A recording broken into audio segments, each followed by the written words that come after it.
Hey guys, how is everybody doing? And last night we got episode 3 of The Last of Us Season 2 with the title being The Path. Now, at the end of the last episode, that was probably all of us Last of Us fans and people who have played the game. That was probably the episode we have all been dreading, if to say the least, where that is the episode where Joel dies. And that is the one of the most significant moments in the entire show and one of the most significant moments in the entire game series, and so we got to that point finally, I guess, last week. And this is the aftermath of that episode, where not only that, but a bunch of infected had come into Jackson, killed a bunch of people, and also just a bunch of mayhem with Abby and her friends. And so this episode, we pick up right after that. And I'm going to be completely honest with this episode. I enjoyed it. I do not think there has been a bad episode of this show so far from both seasons 1 and 2, but yet again, this is still only episode 3 of this season. So, I will say this, there has not been a bad episode, but I don't know how to feel about this one. I enjoyed it. There's still a lot to be there, but give a quick summary of the episode before I even start talking about basically what this episode is basically all of the characters grieving and still trying to heal after everything that happened in the last episode. After Joel dying, after all the infected coming in and destroying in Jackson, stuff like that. That is what basically this episode is. It's basically just an hour of grieving and planning of finding Abby, which I understand what they're trying to do, and I get that, which it can be a good thing. I'm not saying it's bad because it's doing that, but I feel like it should not have been dragged out for an hour of a bunch of characters, just a bunch of characters grieving. That is basically the sum up of this episode. But with that out of the way, I will go into more depth about this episode. Like I said, this episode picks up right after the end of episode 2, to where we see a bunch of infected dead, where they're like burning, like they're like charred, basically. Where basically the opening frame of this episode is just a bunch of dead infected from them like throwing barrels of oil or gasoline and setting them on fire. And you also see the aftermath of Jackson and what the stage that it's in. And I will say, in the opening of this episode, I really like the visuals that we got here with like all this fire and smoke and this like orange filter that we got throughout it. I really thought the visuals there were really cool to just look at, and I was thinking there would be more visuals throughout the episode, which there were, like when Ellie goes to Joel's house, which I'll get to. And we kind of open up with that. We just see the aftermath of it, and then you get one of probably the most gut punching moments in this show, which there's a bunch of them in this series, is where Tommy goes to the morgue of this place. Basically, there's like this whole building dedicated to all the people that died during those moments, and Tommy goes in there to find Joel, and he goes in there and he's slowly cleaning off his body. And I think the part that just fucking hurt me when I was watching it was him saying, "Give my love to Sarah," which is Joel's actual daughter who died on the first day of the outbreak. That was just an absolute gut wrenching moment for me, because it's just like, wow, we're really gonna fucking do that and just punch us in the stomach with Tommy saying that? Like, that was a dick move, guys, really. But yet again, there's just been so much in this show to where it's just basically like that, and it's fucking bullshit. And so yeah, and another, just right after that, is another gut punching moment to where we get to the intro, and it's the smallest thing in the world to me, but that intro, to where in the intro it like shows off Bella Ramsey and Pedro Pascal as the main cast. In the intro of this, we only get Bella Ramsey. Pedro Pascal is gone, and at the very end, we get these two like figures to represent Joel and Ellie. It's only Ellie this time. And that, again, was just a huge gut wrenching moment and just a huge punch to the gut. To where it's just like, that small detail was really well done by the showrunners and by this team making this show. That was just a really cool detail to me. But at the same time, it's just like, oh, you sons of bitches, and you knew we would notice it. And then after that, for some odd reason, the show decides to jump 3 months afterwards, which I get it, but at the same time, in the game, it like literally a week or two has passed after Joel dies, and they pick up like right after that, and they literally, like a week after Joel dies, Tommy and Ellie are out for revenge and wanting to go kill Abby for what she's done. But for some reason, they have us wait 3 months, which I get it, which after the aftermath that we get and all that, like with the infected invading Jackson and all that stuff. Like, I get it. I understand what they're doing. It's just like, oh, obviously you want to want them leaving like right away after all that happened. But at the same time, it's just like, why 3 months? Because I don't think we needed that gap, and it just makes this huge plot hole in a way because it's just like, well, then what if like Abby and them got to Seattle and they left already? Because this whole story is Ellie and Dina going to Seattle to find Abby and them, which again kind of creates plot holes. It's like, well, what if they got there and then they left and stuff like that?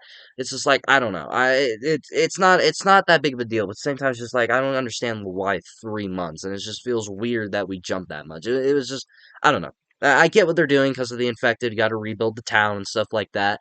But it's just like, again, I don't understand why they did that.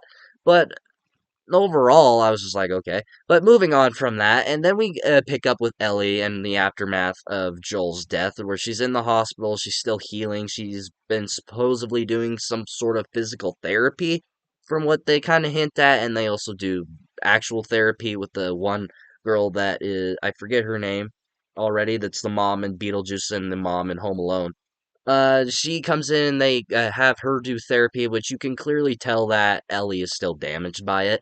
And what I loved about this moment, and again with the like lighting and the visuals, is that when she's walking out of the hospital, it slowly gets darker and darker on her face. Like the more she like walks down the hallway, the darker her face gets in a way. And it kind of what I got from that is that it represented Ellie changing because that moment in the game completely changes her character and completely changes how she sees everything. And so I really like that. And it's a small little detail and it's something that I noticed. And another moment where they beautifully recreated from the game is Ellie visiting Joel's house. That was an absolute favorite moment for me in the game because because Joel is probably my favorite written video game character of all time. I think he's probably one of, if not the best written. Kratos is up there as well.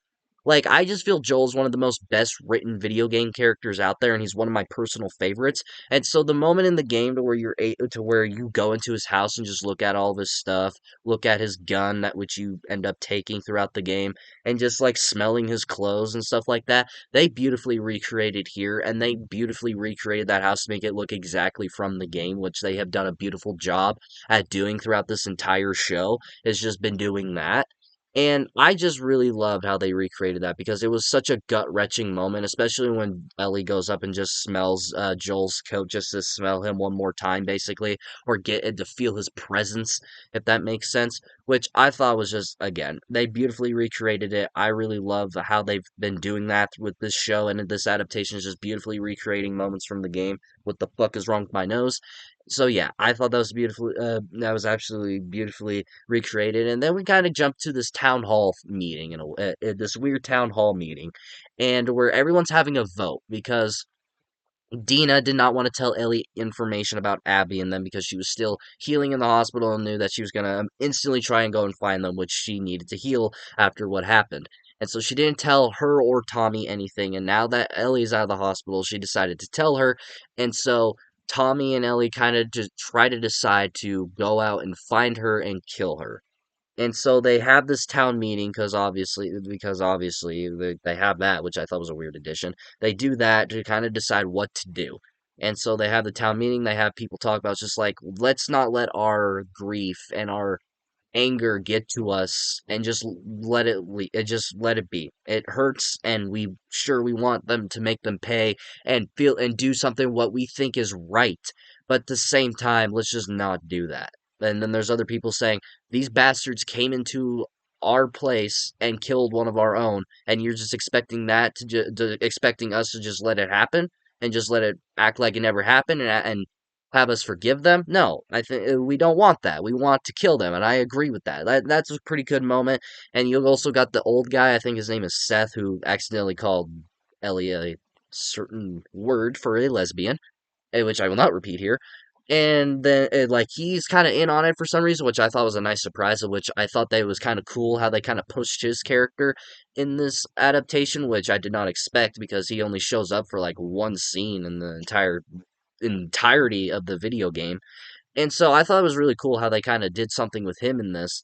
And moving on from that, they kind of have this whole thing to where they do the town hall meeting, and the majority says no, we are not doing that. We are not risking any more lives after everything that just happened a few months ago.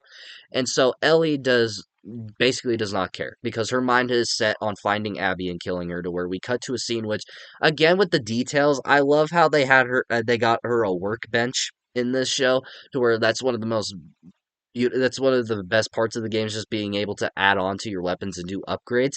And somehow they were able to just build the fucking workbench and just have Ellie work on her guns, which it's like, okay, you guys have just shown that you love this game and you just love us fans, and you know we're gonna see these certain details where she's just working on her gun and stuff like that. It's just like, I love it. I love it. And so we just kind of see her with all of her guns, and she doesn't really have a plan. All she knows is just guns, horse, go to Seattle, and fucking kill her. And then Dina's just like, no, no, no, no, no. You need all of this if you want there. You need medicine. You need this and that. And then they ended up trading and stuff like not trading. They ended up getting all the supplies. They traded with Seth, like I said earlier, which they kind of pushed his character a little bit in this episode, which I was a bit surprised by. And then we set our journey with Ellie and Dina, where they go to Seattle to find Abby. And that was not all that actually happened in this episode. Moving on from that, we also get introduced to Scars, or Seraphites, or whatever. Yeah, Seraphites and Scars. The wolves call them Scars, and then they call themselves Seraphites. We get that introduction of them in this episode, which they don't do much. We only see a father and a daughter and a bunch of others walking in the woods and doing their whistle, which again beautifully created the sound of the whistles from the game. And they're just walking, and it kind of shows what a different group from the apocalypse, which I really like that they did it in the game and in this show, to where they're showing different sides of the infection and like different communities. Because you got like people like from the first game, to where they basically just kill like the bunch of people that just kill people and take their shit for whatever. And then you got people that are all on their own. You got people in Jackson, you got people in QZs, and you got people like wolves and scars and stuff like that, to where it shows that the scars or seraphites have survived the infection and the outbreak by religion. And they follow this woman, and they believe in her, and they believe that she will guide her, which I'm very excited to see what they will do and how they'll portray the Seraphites, or Scars, whatever you want to call them, in this show, which I hate them so much because whenever I would get to a section, they would shoot bow and arrows at me, and then they would attack me with their stupid fucking hammers, and it pissed me off. And so, yeah, I'm really excited to see what they'll do there. And they also have a small introduction to the wolves at the end of this episode. They don't do much with that, really. But it's just a small introduction to set up episode 4 with Isaac and stuff like that. But yeah, we get the introduction of those two communities and kind of an idea what it's going to look like. But yeah, overall, I really did enjoy this episode. Again, never been a bad episode of this show, but I just feel like them kind of dedicating to just an hour of grief was just not for me. Sure, we got the other stuff with the Scars introduction and seeing the wolves here and there, and just the community stuff like that, which I get it. I do like bits and parts of that, but then when you just drag it out and just continue to do that, it just is like, okay, I feel like we get the point here. I get what you're trying to say, but let's just move on, because I don't think we should have dedicated an hour to Ellie and Dina getting ready to go to Seattle. If anything, you could have done like some of day one in this episode, which looks like episode 4 is going to be mainly that, is day one of Ellie in Seattle.